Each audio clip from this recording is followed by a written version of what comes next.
오늘 이 자리에 함께 해주셔서 진심으로 감사드립니다. 화면 너머로 여러분의 얼굴을 직접 볼 수는 없지만 저는 여러분 한 분 한 분의 눈빛을 상상해 봅니다. 그 눈빛 속에는 지난 60여 년의 세월이 새겨져 있을 것입니다. 기쁨의 주름과 슬픔의 그림자가 함께 어우러진 그런 깊이 있는 눈빛 말입니다. 60세. 이 숫자를 처음 마주했을 때 여러분은 어떤 감정을 느끼셨습니까? 혹시 가슴 한편이 먹먹해지지는 않으셨는지요? 아니면 묘한 해방감 같은 것을 느끼셨을지도 모르겠습니다. 이 나이는 참으로 묘한 지점에 서 있습니다. 한편으로는 많은 것을 잃어버린 것 같은 상실감이 밀려오고, 다른 한편으로는 이제야 비로소 자유로워진 것 같은 느낌이 들기도 합니다. 직장에서 물러났거나, 자녀들이 독립했거나, 혹은 평생을 함께한 반려자를 떠나보냈을 수도 있습니다. 거울을 볼 때마다 낯설어진 얼굴을 마주하게 되고, 계단을 오를 때마다 예전과 다른 몸의 무게를 느끼게 됩니다. 이름이 금방 떠오르지 않고 어제 무엇을 먹었는지 기억나지 않을 때도 있습니다. 하지만 여러분, 저는 감히 이렇게 말씀드리고 싶습니다. 이 모든 변화는 단순한 쇠퇴가 아니라 새로운 시작을 위한 준비 과정이라고 말입니다. 마치 나무가 겨울을 나기 위해 잎을 떨구듯이 우리도 본질이 아닌 것들을 하나씩 내려놓으면서 진정한 자기 자신에게 다가가는 것은 아닐까요? 오늘 저는 여러분과 함께 고대 그리스의 위대한 철학자 플라톤의 지혜를 빌려 이 질문들을 천천히 풀어보고자 합니다. 플라톤은 기원전 4세기를 살았던 사람이지만 그가 던진 질문들은 2400년이 지난 지금도 여전히 우리의 가슴을 울립니다. 특히 인생의 가을을 맞이한 우리에게 그의 철학은 깊은 위로와 함께 새로운 시작을 위한 용기를 줍니다. 플라톤은 세상을 두 가지 차원으로 나누어 보았습니다. 하나는 우리 눈에 보이는 현상의 세계이고 다른 하나는 눈에 보이지 않지만 진정으로 실제하는 이데아의 세계입니다. 현상의 세계는 끊임없이 변하고 사라지는 것들로 가득 차 있습니다. 아름다운 꽃도 시들고 젊음도 사라지고 권력도 명예도 언젠가는 손에서 빠져나갑니다. 하지만 이데아의 세계는 영원하고 불변하는 진리가 존재하는 곳입니다. 여러분, 혹시 이런 생각을 해보신 적이 있으신지요?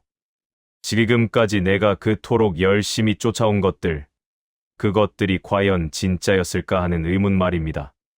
좋은 대학, 좋은 직장, 높은 지위, 넓은 집, 자식들의 성공. 이런 것들을 위해 우리는 밤을 새우고 때로는 자신의 꿈을 접고 하고 싶은 말을 삼키며 살아왔습니다. 그런데 이제 60대가 되어 뒤돌아보니 그 모든 것들이 마치 물거품처럼 느껴지지는 않으신지요? 아침 햇살에 반짝이던 이슬처럼 잠깐 빛나다가 사라져버린 것들은 아니었는지요? 플라톤의 표현을 빌리자면 우리는 혹시 지금까지 그림자를 쫓아 달려온 것은 아닐까요? 하지만 여기서 오해하지 마시기 바랍니다. 플라톤은 그리고 저는 여러분의 지난 삶이 헛되었다고 말하려는 것이 아닙니다. 절대 그렇지 않습니다. 오히려 그 모든 경험들이 있었기에 지금 이 순간 우리는 더 깊은 질문을 던질 수 있게 된 것입니다. 동굴 안에서 오랫동안 살아봤기에 이제 동굴 밖의 햇빛이 얼마나 눈부신지 알 수 있는 것입니다. 60대라는 나이는 인생이라는 긴 여정에서 매우 특별한 위치에 있습니다. 이제 우리는 더 이상 무언가를 증명해야 할 필요가 없습니다. 타인의 시선에 맞춰 나를 포장할 필요도 없습니다. 세상이 요구하는 역할에서 벗어나 비로소 진정한 나와 마주할 수 있는 시간이 온 것입니다. 이것은 상실이 아니라 해방입니다. 추락이 아니라 상승입니다. 끝이 아니라 시작입니다. 오늘 이 시간, 저는 여러분과 함께 천천히, 아주 천천히 걸어가고자 합니다. 플라톤이라는 현명한 안내자와 함께 우리 인생의 가짜 벽을 하나씩 허물고 진짜 나를 향해 나아가는 여정을 시작하려 합니다. 조급하게 서두르지 않겠습니다. 마치 가을 산책을 하듯이 한 걸음 한 걸음 음미하면서 나아가겠습니다. 이 여정 끝에서 여러분은 이런 깨달음을 얻게 되실 것입니다. 아, 내 인생은 지금부터가 진짜 빛을 발하는 시간이구나 라고 말입니다.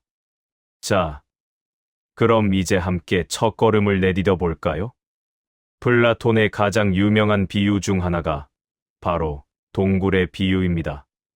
이 이야기는 그에 져서 국가에 등장하는데 단순한 우화가 아니라 인간 존재의 본질을 꿰뚫는 깊은 통찰을 담고 있습니다.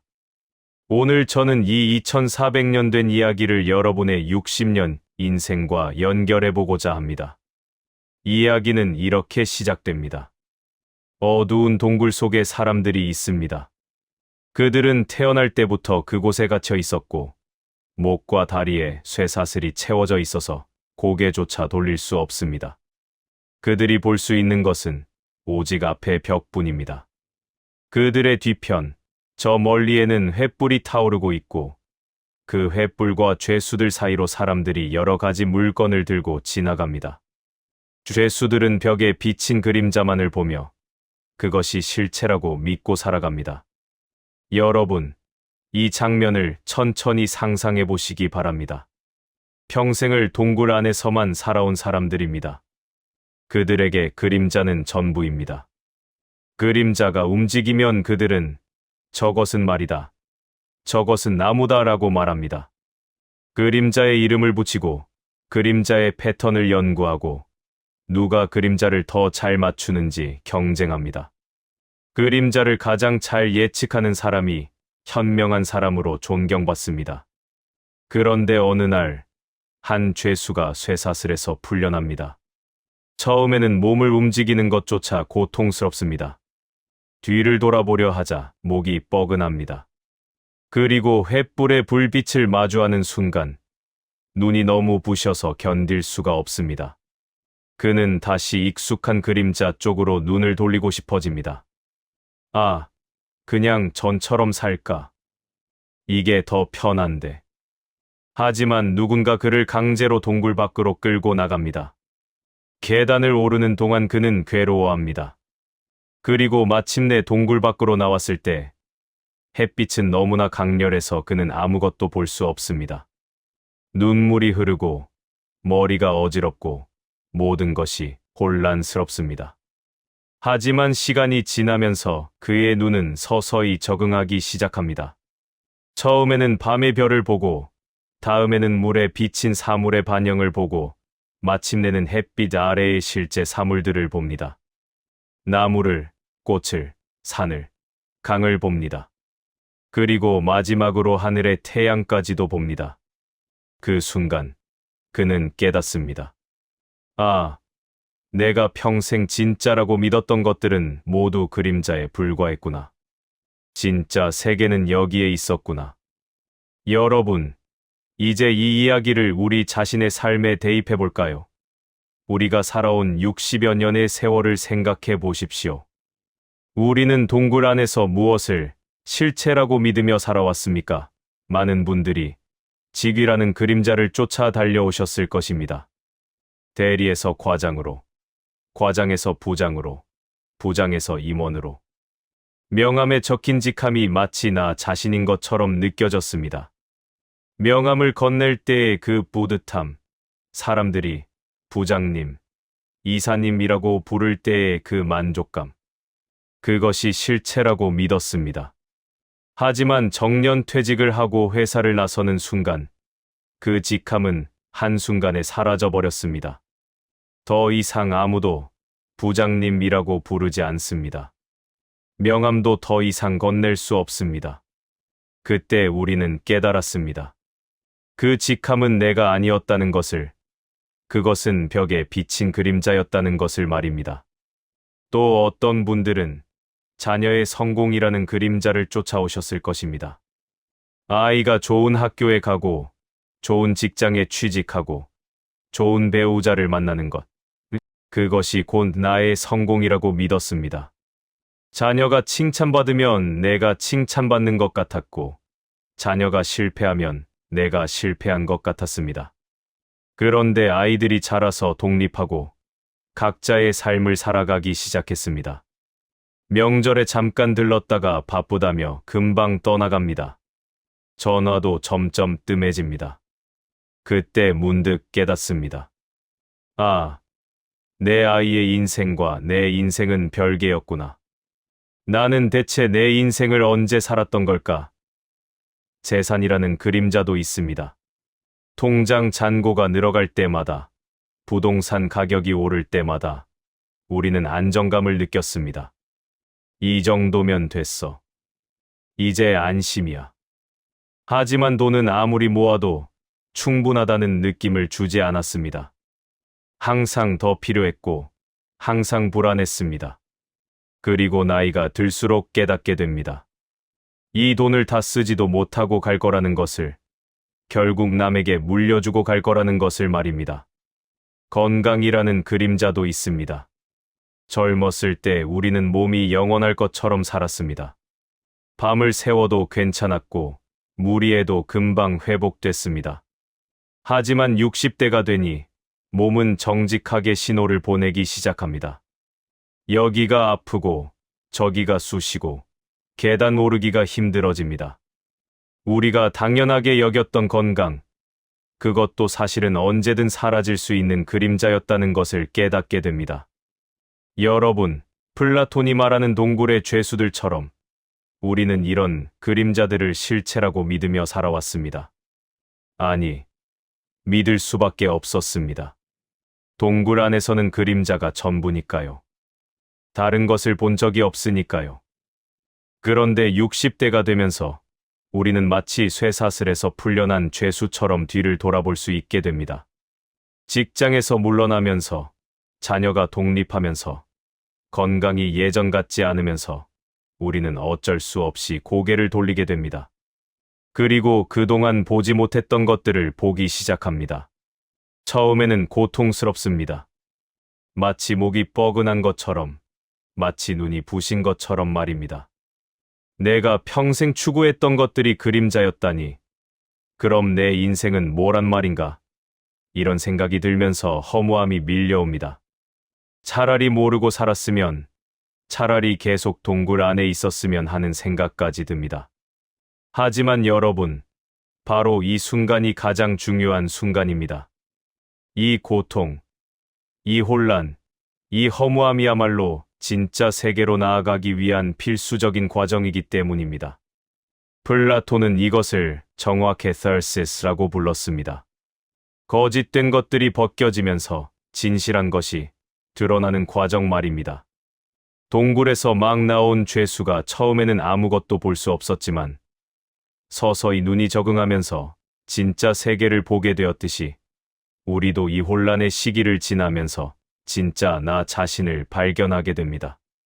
그렇다면 진짜 나는 무엇일까요? 직함도 아니고 재산도 아니고 타인의 평가도 아닌 진정한 나 자신은 무엇일까요? 플라톤은 이것을 영혼이라고 불렀습니다. 육체와 외적 조건들이 다 사라져도 남아있는 본질적인 나 자신 말입니다. 이것은 추상적인 개념이 아닙니다. 매우 구체적인 것입니다. 예를 들어볼까요? 여러분은 혹시 이런 경험이 있으신가요? 아무도 보는 사람이 없을 때, 조용히 혼자 앉아 있을 때, 문득 떠오르는 생각이나 감정 말입니다. 나는 이런 것이 좋았지. 나는 본래 이런 사람이었는데, 젊었을 때 꿈꿨던 것이 있었는데, 와 같은 생각들 말입니다. 어떤 분은 그림 그리는 것을 좋아했습니다. 학창 시절의 미술 시간이 가장 즐거웠습니다. 하지만 그림으로는 먹고 살 수 없다는 말에 그 꿈을 접었습니다. 그리고 60년을 살았습니다. 하지만 마음 한구석에는 여전히 그 소년이, 그 소녀가 살아 있습니다. 캔버스 앞에 앉고 싶어하는 그 마음 말입니다. 어떤 분은 글 쓰는 것을 좋아했습니다. 일기를 쓰고, 시를 쓰고, 편지를 쓰는 것이 즐거웠습니다. 하지만 그런 것으로 뭐하냐는 말에 펜을 내려놓았습니다. 그런데 60대가 되어 문득 글을 쓰고 싶어집니다. 살아온 이야기를 기록하고 싶어집니다. 어떤 분은 사람을 돕는 것에서 기쁨을 느꼈습니다. 누군가에게 도움이 되는 것, 누군가를 웃게 만드는 것이 좋았습니다. 하지만 경쟁 사회에서 살아남기 위해 그런 마음을 숨겼습니다. 때로는 냉정해져야 했고, 때로는 남을 밟고 올라서야 했습니다. 하지만 이제 그런 경쟁에서 벗어나니 다시 그 본래의 마음이 고개를 듭니다.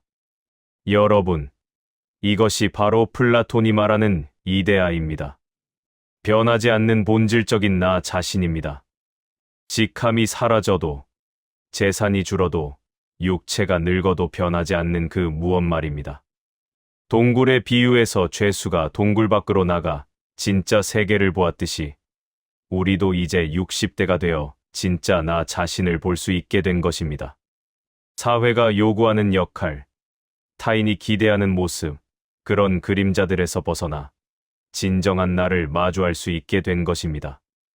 물론 이것은 쉬운 일이 아닙니다. 플라톤도 그것을 잘 알고 있었습니다. 동굴의 비유에서 죄수가 다시 동굴로 돌아가 다른 죄수들에게 진실을 말하려 하자 그들은 그를 미쳤다고 여기고 심지어 죽이려 하기까지 합니다. 왜냐하면 그들에게는 그림자가 여전히 실체이기 때문입니다. 마찬가지로 우리 주변 사람들도 이해하지 못할 수 있습니다. 나이 들어서 갑자기 왜 그러세요? 이제 와서 뭐 하려고 그러세요? 라고 말할 수 있습니다. 심지어 가족들조차도 그냥 편하게 쉬세요 라고 말하며 새로운 시도를 만류할 수 있습니다. 하지만 여러분, 용기를 내시기 바랍니다. 동굴 밖에 햇빛을 본 사람은 다시 동굴로 돌아갈 수 없습니다. 아니, 돌아가서는 안 됩니다. 비록 주변 사람들이 이해하지 못하더라도, 비록 처음에는 서툴고 어색하더라도, 진짜 나 자신을 향해 나아가는 것, 그것이 60대 이후의 삶이 가야 할 방향입니다. 플라톤은 이렇게 말했습니다. 검토되지 않은 삶은 살 가치가 없다. 우리가 지금까지 살아온 방식을, 우리가 추구해온 가치들을, 우리가 믿어왔던 성공의 기준들을 다시 한번 검토해 볼 필요가 있습니다. 그것이 진짜였는지 아니면 벽에 비친 그림자에 불과했는지 말입니다. 그리고 이제 정말로 중요한 것이 무엇인지 찾아 나설 시간입니다. 타인의 시선이 아니라 내 마음의 소리를 따를 시간입니다. 사회적 성공이 아니라 내적 평화를 추구할 시간입니다. 소유가 아니라 존재에 집중할 시간입니다. 60대라는 나이는 끝이 아니라 시작입니다. 동굴에서 막 빠져나온 것입니다. 처음에는 눈이 부시고 혼란스럽지만 곧 우리는 진짜 세계를 보게 될 것입니다. 그리고 그 세계는 동굴 안의 그림자 세계보다 훨씬 더 아름답고 의미 있다는 것을 발견하게 될 것입니다. 이제 두 번째 여정으로 나아가 볼까요? 플라톤이 말하는 영혼의 닦음에 대해 이야기해 보겠습니다. 거울을 보실 때마다 여러분은 무엇을 느끼십니까? 주름이 깊어진 얼굴, 희끗희끗해진 머리카락, 처진 눈꺼풀, 얼룩덜룩해진 피부. 젊었을 때의 그 탄력 있고 빛나던 얼굴은 어디로 갔는지 거울 속의 모습은 낯설기만 합니다. 어떤 날은 이게 정말 나인가 하는 생각이 들기도 합니다. 계단을 오를 때, 무거운 물건을 들 때, 오래 걸을 때 몸은 정직하게 신호를 보냅니다. 예전 같지 않아. 무릎이 시큰거리고 허리가 쑤시고 쉽게 피곤해집니다. 밤에는 잠이 오지 않고 아침에는 일어나기가 힘듭니다.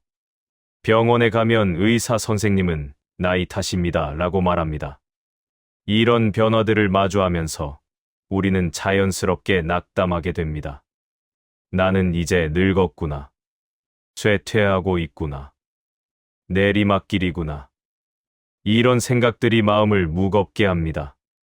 특히 젊음을 숭배하는 현대 사회에서 늙는다는 것은 마치 가치를 잃어가는 것처럼 느껴집니다. 하지만 여러분, 플라톤은 전혀 다른 관점을 제시합니다. 그에게 있어서 나이 들면 쇠퇴가 아니라 정화의 과정입니다. 육체가 약해지는 것은 사실이지만 그것은 영혼이 더욱 맑아지기 위한 과정이라는 것입니다.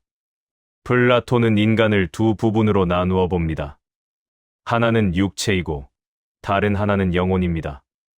육체는 물질로 이루어져 있어서 태어나고 자라고 늙고 결국 소멸합니다. 하지만 영혼은 비물질적인 것이어서 영원합니다. 육체가 늙어도 영혼은 늙지 않습니다. 오히려 나이가 들수록 영혼은 더욱 성숙해지고 맑아질 수 있습니다. 이것을 이해하기 위해 플라톤이 들었던 비유를 하나 소개해드리겠습니다. 상상해 보십시오. 진흙탕에 빠진 금덩이를 말입니다. 처음에 그 금은 진흙으로 덮여 있어서 반짝이지 않습니다. 더럽고 칙칙해 보입니다. 하지만 물로 씻어내기 시작하면 어떻게 됩니까? 진흙이 벗겨지면서 금의 본래 빛깔이 드러나기 시작합니다. 더 씻어내고 더 닦아내면 결국 순수한 금의 광채가 나타납니다. 우리의 영혼도 마찬가지입니다. 젊었을 때 우리의 영혼은 여러 가지 욕망과 집착으로 덮여 있습니다. 명예욕, 소유욕, 권력욕, 성욕, 식욕. 이런 것들이 마치 진흙처럼 영혼을 덮고 있습니다. 그래서 영혼의 본래 빛을 보기 어렵습니다. 하지만 나이가 들면서 이런 욕망들이 자연스럽게 줄어듭니다. 성욕은 약해지고 식욕도 줄어들고 권력욕도 시들해집니다. 처음에는 이것이 상실처럼 느껴집니다.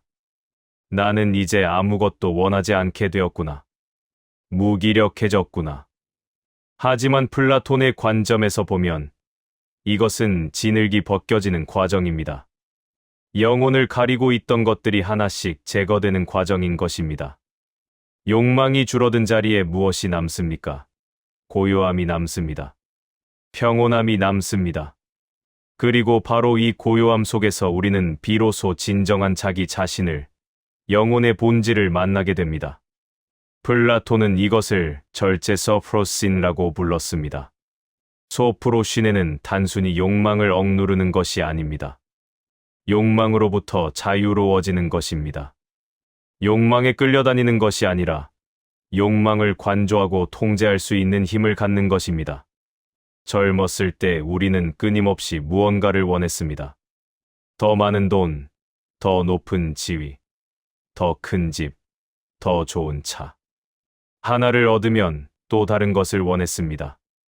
만족이라는 것이 없었습니다. 항상 갈증에 시달렸습니다.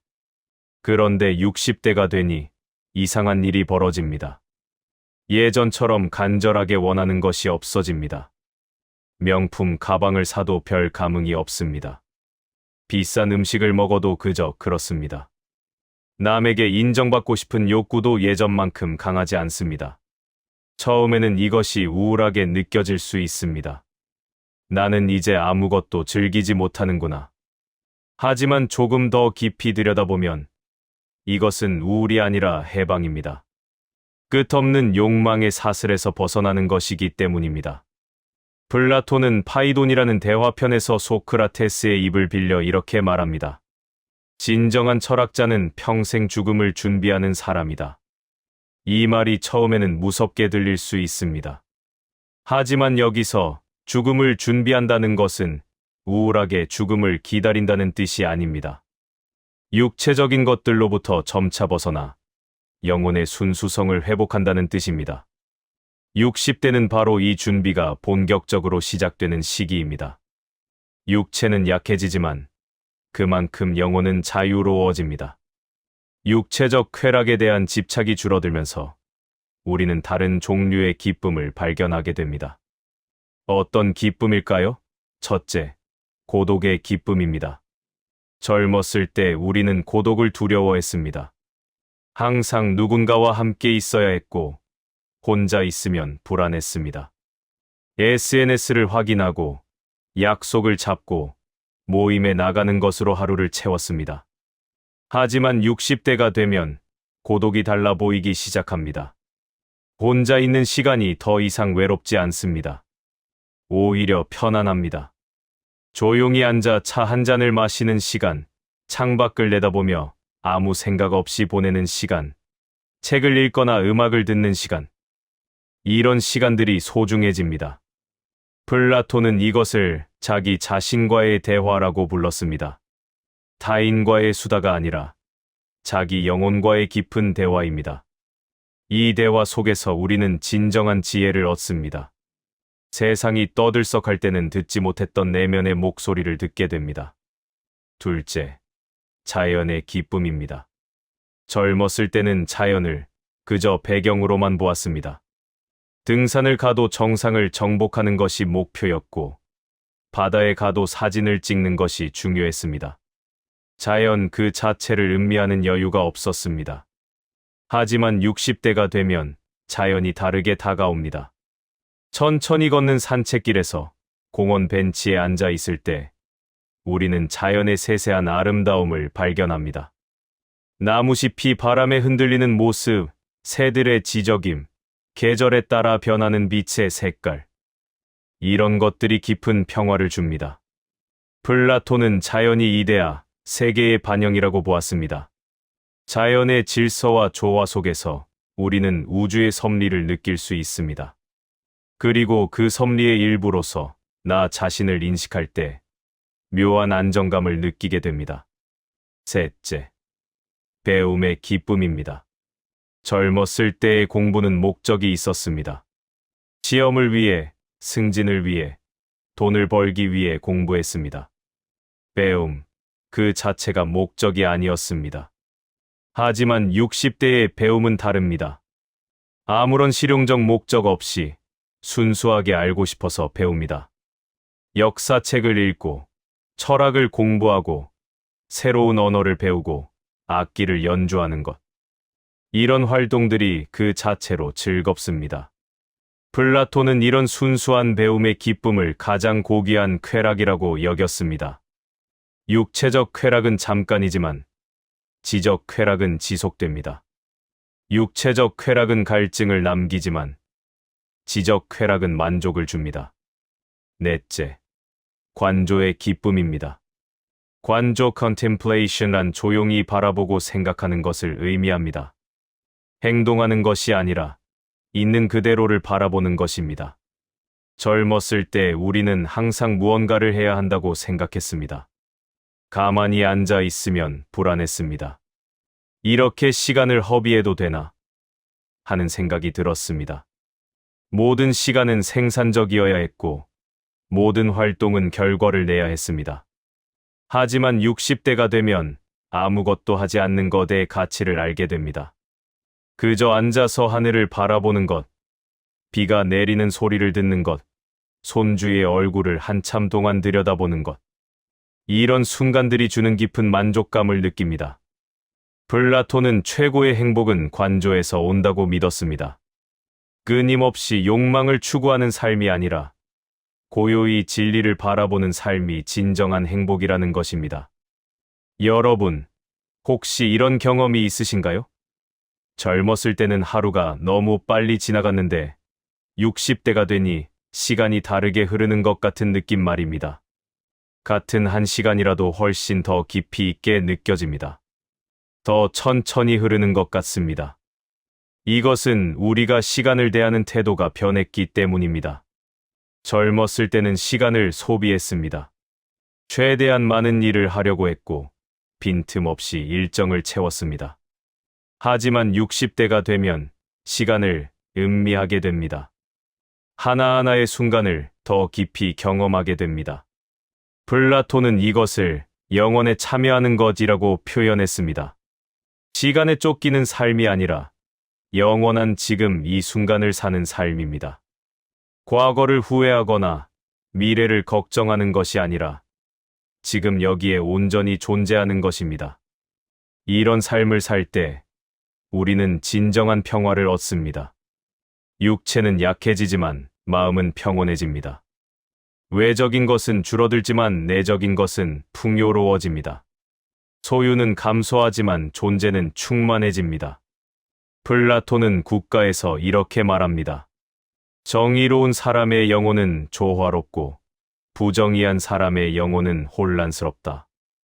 60대는 바로 이 영혼의 조화를 이룰 수 있는 최적의 시기입니다. 욕망들이 서로 싸우지 않고 이성이 감정을 다스리고 모든 것이 제자리를 찾아가는 시기입니다.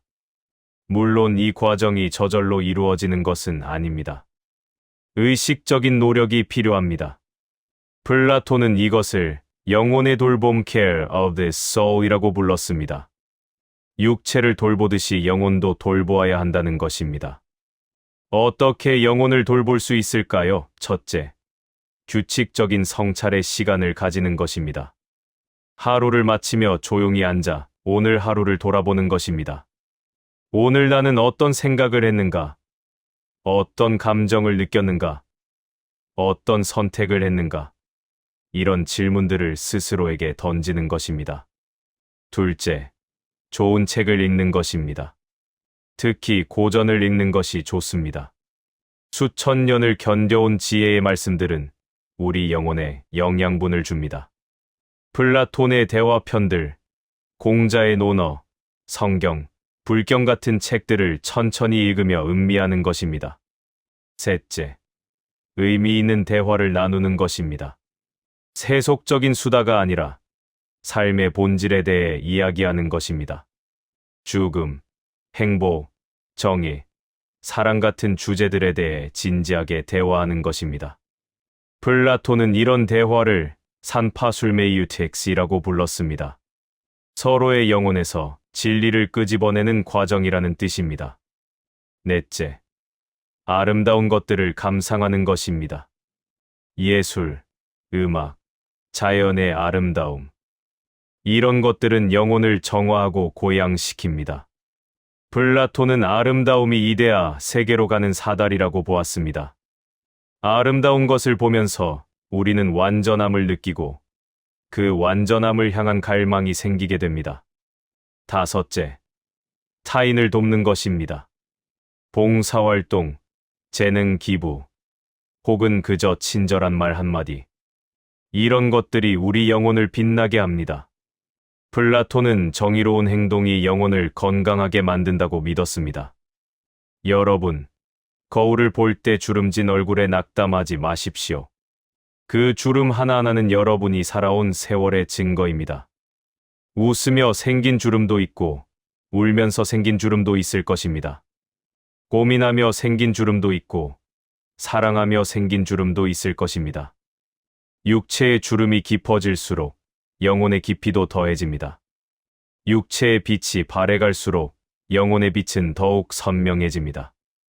이것이 플라톤이 말하는 나이 들매의 진정한 의미입니다. 60대는 인생의 황혼기가 아니라 황금기입니다.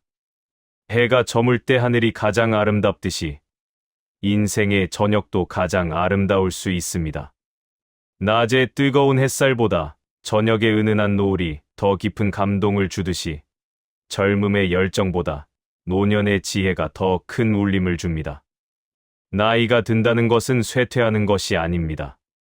정화되는 것입니다. 본질로 돌아가는 것입니다. 진흙을 씻어내고 순금의 빛을 드러내는 것입니다. 이제 세 번째 여정으로 나아가 볼까요? 플라톤이 말하는 에로스, 즉 사랑에 대해 이야기해 보겠습니다. 에로스라는 단어를 들으면 여러분은 무엇을 떠올리십니까? 아마도 많은 분들이 남녀 간의 낭만적인 사랑, 혹은 육체적인 욕망을 생각하실 것입니다. 현대에 와서 에로틱이라는 말은 주로 성적인 의미로 쓰이니까요.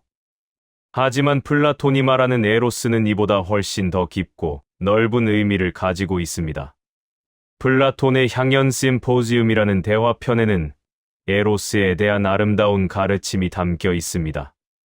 이 대화편에서 여러 사람들이 모여 에로스에 대해 연설을 하는데 마지막으로 소크라테스가 등장하여 에로스의 진정한 의미를 밝힙니다.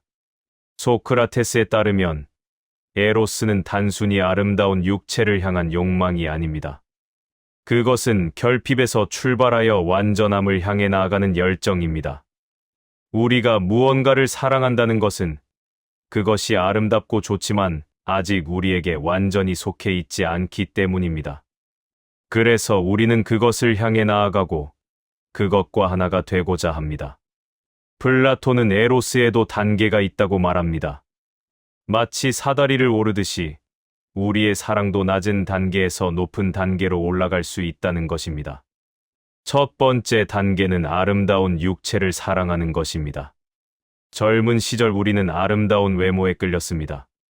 잘생긴 얼굴, 날씬한 몸매, 매력적인 미소. 이런 것들이 우리의 마음을 설레게 했습니다.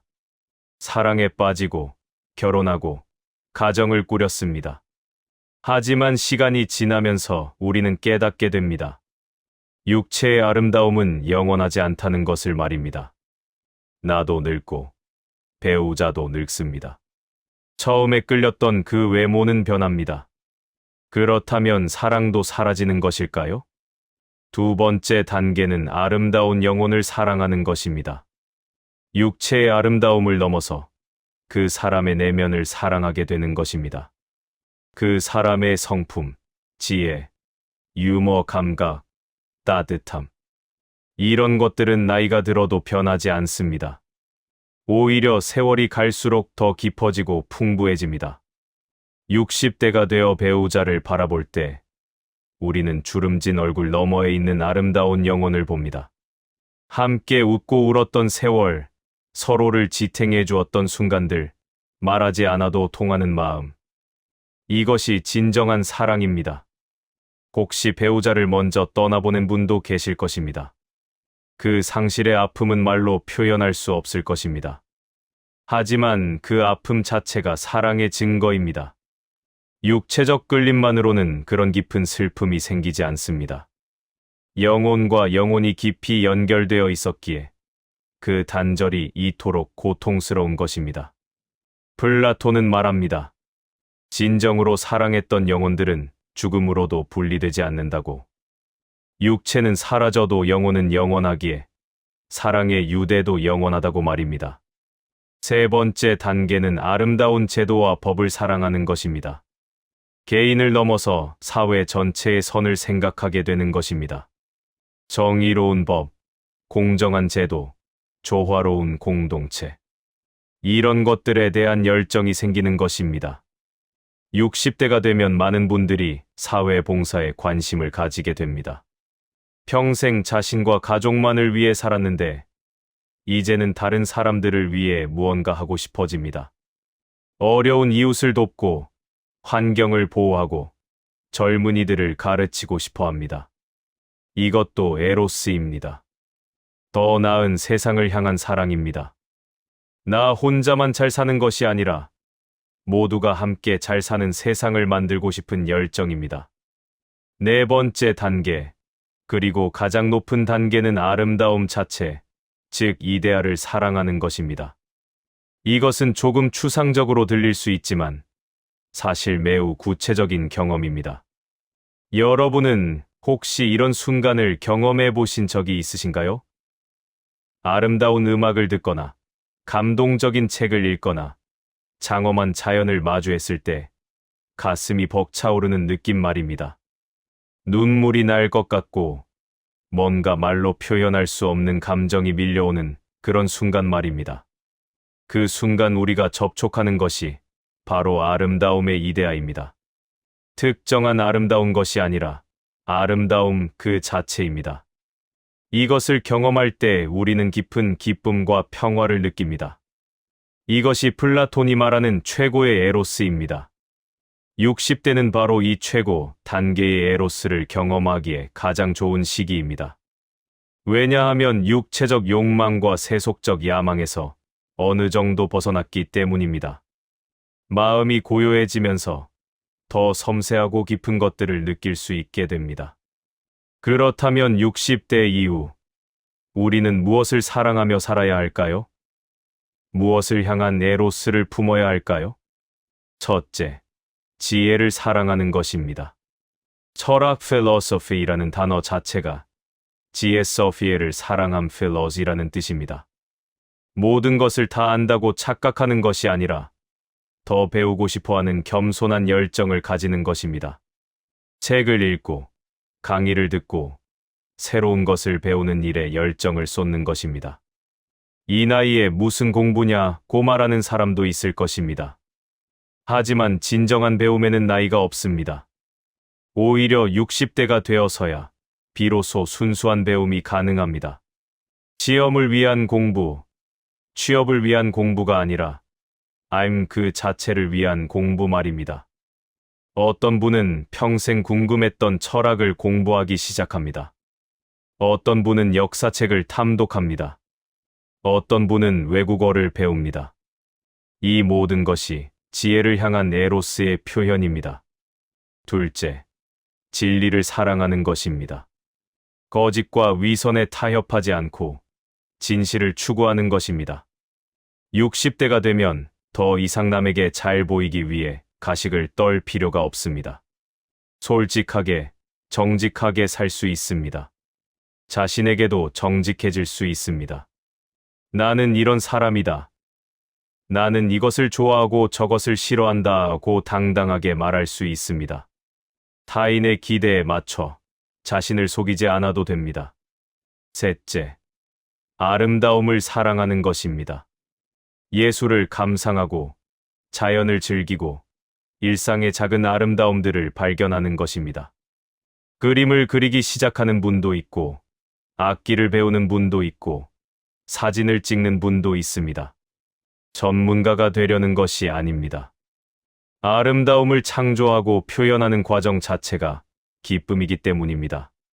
산책을 하면서 꽃을 보고 정원을 가꾸고 집을 아름답게 꾸미는 것도 모두 아름다움을 향한 에로스입니다. 이런 활동들은 우리 영혼을 풍요롭게 하고 삶을 의미 있게 만듭니다. 넷째, 선함을 사랑하는 것입니다. 타인을 돕고 사회에 기여하고 세상을 조금이라도 더 나은 곳으로 만들고자 하는 것입니다. 봉사활동을 하는 분도 있고 재능을 기부하는 분도 있고 그저 주변 사람들에게 친절하게 대하는 분도 있습니다. 큰 일이 아니어도 괜찮습니다. 작은 선행도 세상을 바꿉니다. 어떤 분은 손주들에게 이야기를 들려주고 가치관을 전수합니다. 어떤 분은 젊은이들을 멘토링합니다. 어떤 분은 환경보호 활동에 참여합니다. 이 모든 것이 선함을 향한 에로스의 표현입니다. 다섯째, 생명을 사랑하는 것입니다. 자신의 생명, 타인의 생명, 자연의 생명을 소중히 여기는 것입니다. 건강을 돌보는 것도 생명을 사랑하는 방법입니다. 규칙적으로 운동하고 건강하게 먹고 충분히 쉬는 것입니다. 이것은 단순히 오래 살기 위함이 아니라 주어진 생명을 존중하고 최대한 잘 살기 위함입니다. 반려동물을 키우거나 식물을 기르거나 생태계 보호에 관심을 가지는 것도 생명을 향한 사랑입니다. 생명이 있는 모든 것에 대한 경외심을 가지는 것입니다. 여섯째, 의미를 사랑하는 것입니다. 의미 있는 삶, 가치 있는 일, 목적이 있는 하루를 추구하는 것입니다. 나는 왜 사는가? 무엇을 위해 오늘을 사는가? 이런 질문들을 던지고 답을 찾아가는 것입니다. 그냥 시간을 때우는 것이 아니라 매일을 의미 있게 채워가는 것입니다. 일기를 쓰거나 회고록을 쓰거나 인생의 이야기를 정리하는 것도 의미를 찾는 과정입니다. 내 삶이 어떤 의미를 가지는지, 내가 세상에 남길 것은 무엇인지 성찰하는 것입니다. 플라톤은 향연에서 이렇게 말합니다. 에로스는 불멸을 향한 갈망이다. 우리는 유한한 존재이지만 영원한 것을 꿈꿉니다. 죽음 너머까지 이어질 무언가를 남기고 싶어 합니다. 자녀를 낳는 것도 일종의 불멸을 추구하는 것입니다. 내 유전자가, 내 가르침이, 내 사랑이 자녀를 통해 계속 이어지기를 바라는 것입니다. 하지만 플라톤은 더 높은 차원의 불멸이 있다고 말합니다. 그것은 정신적, 영적 유산을 남기는 것입니다. 지혜로운 말, 아름다운 작품, 선한 행동. 이런 것들은 육체적 자손보다 더 오래 남습니다. 60대는 바로 이런 유산을 만들기에 가장 좋은 시기입니다. 평생의 경험과 지혜가 축적되어 있고, 시간적 여유도 있고, 명예나 이익을 바라지 않고 순수하게 할 수 있는 나이이기 때문입니다. 어떤 분은 책을 씁니다. 평생의 경험을 후세에 전하기 위해서입니다. 어떤 분은 예술 작품을 만듭니다.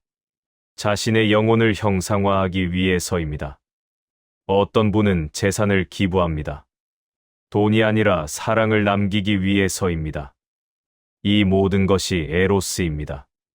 불멸을 향한, 영원을 향한, 초월을 향한 사랑입니다.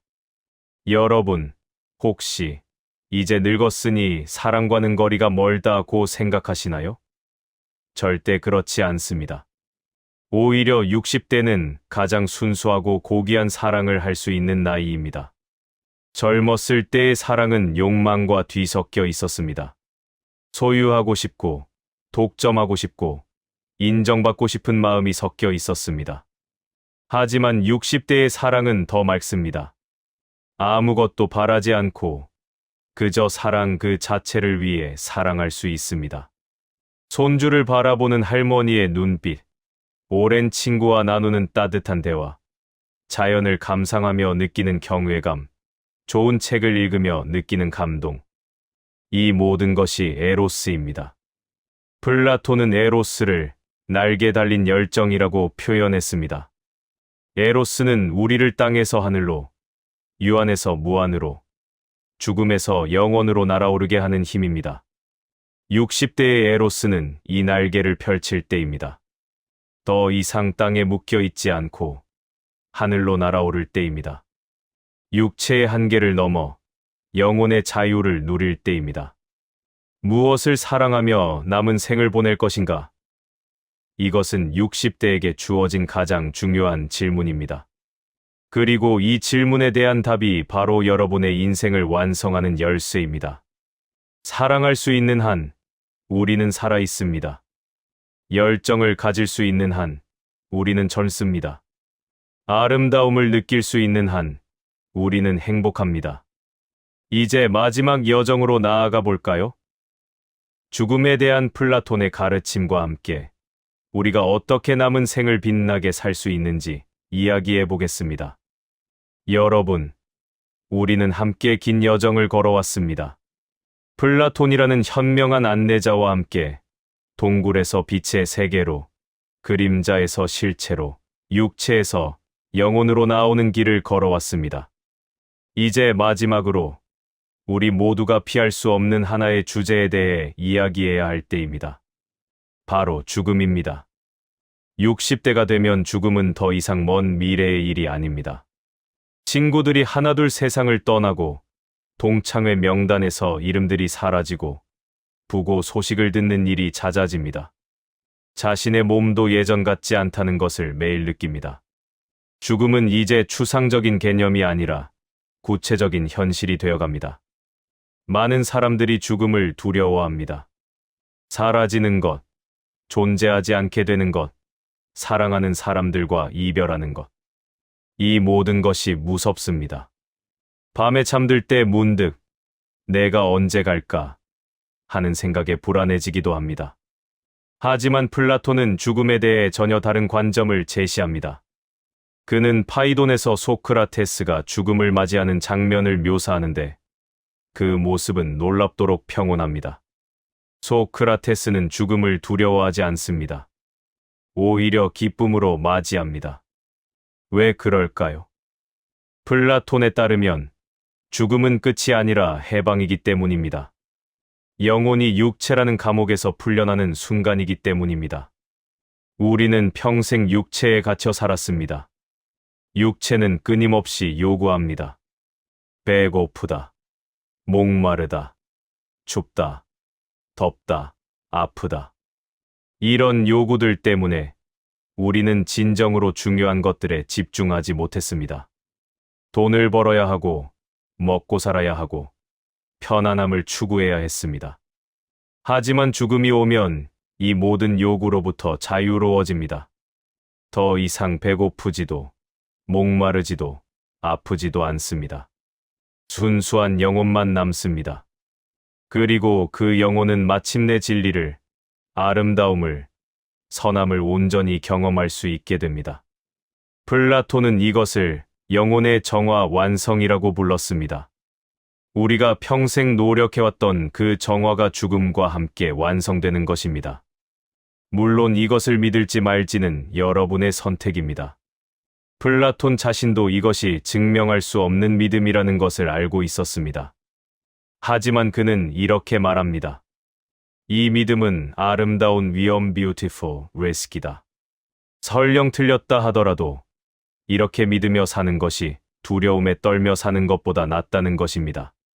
죽음에 대한 두려움이 줄어들면 삶에 대한 태도가 완전히 바뀝니다. 매일매일이 더 소중해집니다. 작은 것들에 감사하게 됩니다. 의미 있는 일에 집중하게 됩니다. 60대는 바로 이런 삶을 살기에 가장 좋은 시기입니다. 죽음이 충분히 가까워서 삶의 소중함을 느낄 수 있지만 아직 시간이 충분히 남아서 의미 있는 일을 할 수 있는 시기이기 때문입니다. 그렇다면 이 남은 시간을 어떻게 보내야 할까요? 첫째, 용서하며 사는 것입니다. 평생 쌓인 원한과 상처들을 내려놓는 것입니다. 나를 아프게 했던 사람들을 용서하고 내가 아프게 했던 사람들에게 용서를 구하는 것입니다. 플라톤은 용서가 영혼을 가볍게 한다고 말했습니다. 원한을 품고 있으면 영혼이 무거워지고 어두워집니다. 하지만 용서하면 영혼이 가벼워지고 밝아집니다. 60대는 용서하기에 가장 좋은 시기입니다. 젊었을 때는 자존심이 허락하지 않았던 일들을 이제는 할 수 있습니다. 누가 옳고 그른지가 중요하지 않습니다. 평화가 중요합니다. 둘째, 감사하며 사는 것입니다. 가진 것이 아니라 받은 것에 집중하는 것입니다. 잃어버린 것이 아니라 여전히 남아있는 것에 감사하는 것입니다. 건강이 예전 같지 않지만 여전히 숨 쉬고 걸을 수 있다는 것에 감사합니다. 재산이 많지 않지만 따뜻한 잠자리가 있다는 것에 감사합니다. 자녀들이 자주 오지 않지만 전화로라도 안부를 묻는다는 것에 감사합니다. 감사는 마법과 같습니다. 감사하는 마음을 가지면 똑같은 상황이라도 전혀 다르게 보입니다. 불평하며 사는 사람은 많은 것을 가져도 불행하지만 감사하며 사는 사람은 적은 것을 가져도 행복합니다. 셋째, 단순하게 사는 것입니다. 불필요한 것들을 정리하고 본질적인 것에 집중하는 것입니다. 젊었을 때는 많이 소유하는 것이 중요했습니다. 하지만 60대가 되면 깨닫습니다. 많이 소유하는 것이 행복을 가져다 주지 않는다는 것을 말입니다. 오히려 짐이 될 뿐입니다. 집을 정리하고, 옷을 정리하고, 관계를 정리하는 것입니다. 진짜 필요한 것, 진짜 소중한 것만 남기는 것입니다. 플라톤이 말한 절제를 실천하는 것입니다. 넷째, 현재에 머무는 것입니다. 과거를 후회하지 않고, 미래를 걱정하지 않고, 지금 이 순간을 온전히 사는 것입니다. 젊었을 때는 항상 미래를 위해 현재를 희생했습니다. 나중에 하다가 인생이 다 지나가 버렸습니다. 하지만 60대에는 더 이상 미룰 나중이 없습니다. 지금이 바로 그 나중입니다. 오늘 하고 싶은 일을 오늘 하십시오. 오늘 만나고 싶은 사람을 오늘 만나십시오. 오늘 하고 싶은 말을 오늘 하십시오. 내일을 기약할 수 없기 때문이 아니라 오늘이 그 자체로 충분히 가치 있기 때문입니다. 다섯째, 나누며 사는 것입니다. 가진 것을, 배운 것을, 경험한 것을 다른 사람들과 나누는 것입니다. 60년을 살아오면서 여러분은 많은 것을 배웠습니다. 실패에서 배운 것, 성공에서 배운 것, 고통에서 배운 것, 기쁨에서 배운 것. 이 모든 지혜를 혼자 간직하지 말고 나누십시오. 젊은이들에게 조언을 해주고 아이들에게 이야기를 들려주고 친구들과 경험을 공유하십시오. 여러분의 이야기가 누군가에게는 큰 위로가 되고 누군가에게는 중요한 가르침이 될 수 있습니다. 여섯째, 아름다움을 창조하며 사는 것입니다. 세상에 아름다움을 더하는 것입니다. 정원을 가꾸는 것, 그림을 그리는 것, 음악을 연주하는 것, 시를 쓰는 것. 무엇이든 좋습니다. 아름다움을 만들어내는 행위 자체가 의미 있습니다. 플라톤은 아름다움이 선함의 표현이라고 믿었습니다. 아름다운 것을 만들 때 우리는 세상을 조금 더 나은 곳으로 만드는 것입니다. 일곱째, 사랑하며 사는 것입니다. 끝까지, 마지막 순간까지 사랑하며 사는 것입니다. 가족을 사랑하고, 친구를 사랑하고, 이웃을 사랑하고, 자연을 사랑하고, 삶 자체를 사랑하는 것입니다. 사랑이 있는 곳에 생명이 있고, 생명이 있는 곳에 의미가 있습니다. 플라톤은 향연의 마지막에서 이렇게 말합니다. 사랑하는 자는 불멸에 참여한다. 육체는 죽지만 사랑은 죽지 않습니다. 우리가 사랑한 것들, 우리가 사랑받은 기억들은 영원히 남습니다. 여러분, 동굴의 비유를 기억하십니까? 죄수가 동굴 밖으로 나와 처음으로 태양을 보는 장면 말입니다. 처음에는 눈이 부셔서 아무것도 볼 수 없었지만 점차 적응하면서 마침내 태양을 직시할 수 있게 되었습니다. 60대의 우리는 지금 바로 그 순간에 서 있습니다. 동굴에서 막 빠져나와 진짜 세계의 햇살을 마주하고 있는 순간입니다. 처음에는 혼란스럽고 어지럽고 두려울 수 있습니다. 하지만 두려워하지 마십시오. 곧 눈이 적응할 것입니다. 그리고 여러분은 지금까지 상상하지 못했던 아름다운 세계를 보게 될 것입니다. 플라톤이 말한 태양은 무엇을 상징할까요? 그것은 선의 이데아, 즉 궁극적 진리와 아름다움입니다. 그것은 또한 우리 각자 안에 있는 신성한 불꽃, 영혼의 본질이기도 합니다. 60년을 살아오며 우리는 수많은 그림자를 쫓았습니다. 때로는 그것이 실체라고 확신했습니다. 하지만 이제 우리는 압니다. 그것들은 그림자였을 뿐이라는 것을, 진짜는 따로 있다는 것을 말입니다. 직감, 재산, 명예, 외모. 이런 것들은 중요하지 않습니다. 아니, 중요하지 않다기보다는 그것이 전부가 아니라는 것입니다. 그 너머에 더 중요한 것이 있습니다. 사랑, 지혜, 선함, 아름다움, 진리. 이것들이 진짜입니다. 이것들은 시간이 지나도 변하지 않고 죽음이 와도 사라지지 않습니다. 이것들을 추구하며 살아온 삶은 결코 헛되지 않습니다. 여러분의 인생은 지금부터가 진짜 빛을 발하는 시간입니다. 이것은 빈말이 아닙니다. 진심입니다. 젊었을 때는 씨앗을 뿌리는 시간이었습니다.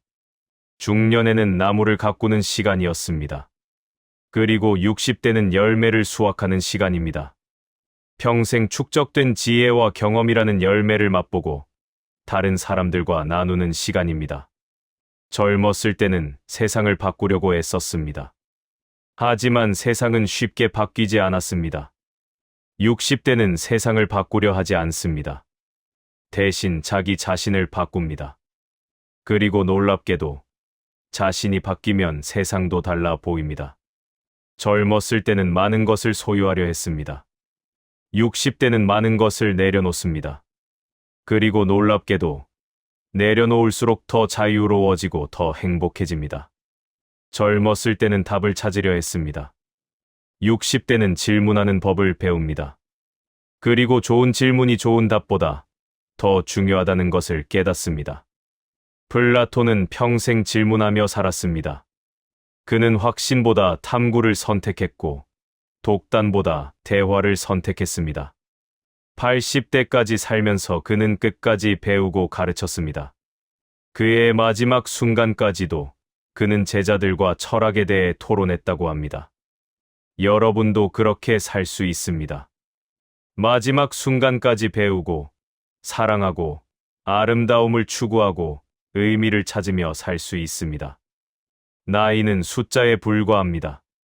진정한 나이는 영혼의 나이입니다. 호기심을 잃지 않고, 배우려는 열정을 잃지 않고, 사랑할 수 있는 마음을 잃지 않았다면 여러분은 여전히 젊습니다. 반대로 아무리 젊은 나이라도 더 이상 배우려 하지 않고, 사랑하지 않고, 아름다움을 느끼지 못한다면 그 영혼은 늙은 것입니다.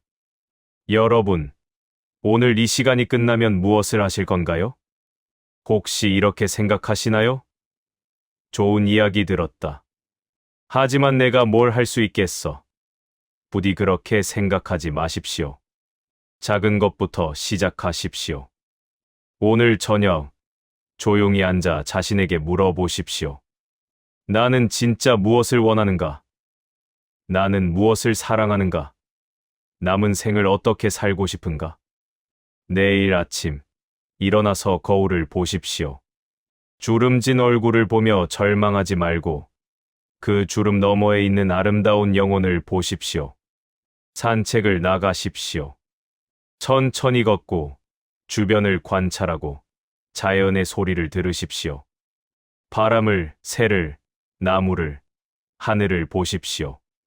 그리고 그 모든 것이 여러분과 연결되어 있다는 것을 느껴보십시오. 책을 한 권 펼치십시오. 오래전에 읽고 싶었던 책, 항상 궁금했던 주제에 대한 책. 천천히 읽으십시오. 이해가 안 되면 다시 읽으십시오. 급할 것이 없습니다. 누군가에게 전화를 하십시오. 오래 연락하지 못했던 친구, 서먹해진 가족. 그동안 어떻게 지냈어? 보고 싶었어 라고 말하십시오. 용서가 필요하다면 용서를 구하고, 감사할 일이 있다면 감사를 표하십시오. 무언가를 만들어 보십시오. 그림이든, 글이든, 음악이든, 정원이든. 완벽하지 않아도 괜찮습니다. 과정 자체가 아름다운 것입니다. 남을 도와주십시오. 작은 친절이라도 좋습니다. 문을 열어주고, 미소를 짓고, 칭찬을 하고, 경청하십시오. 여러분의 작은 행동이 누군가의 하루를 바꿀 수 있습니다. 이 모든 것이 바로 플라톤이 말한 좋은 삶입니다.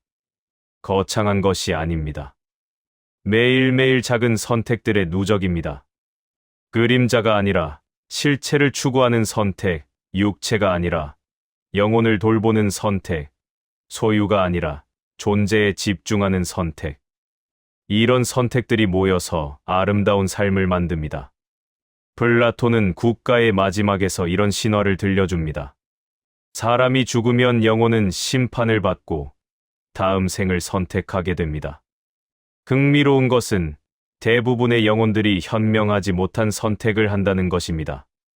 이전 생에서 왕이었던 영혼은 또 왕이 되기를 원하고, 부자였던 영혼은 또 부자가 되기를 원합니다. 하지만 가장 현명한 영혼은 달랐습니다. 그는 평범하고 조용한 삶을 선택했습니다. 왜냐하면 그가 진정으로 원하는 것은 권력이나 부가 아니라 지혜와 평화였기 때문입니다. 여러분, 만약 여러분에게 인생을 다시 살 기회가 주어진다면 어떤 삶을 선택하시겠습니까?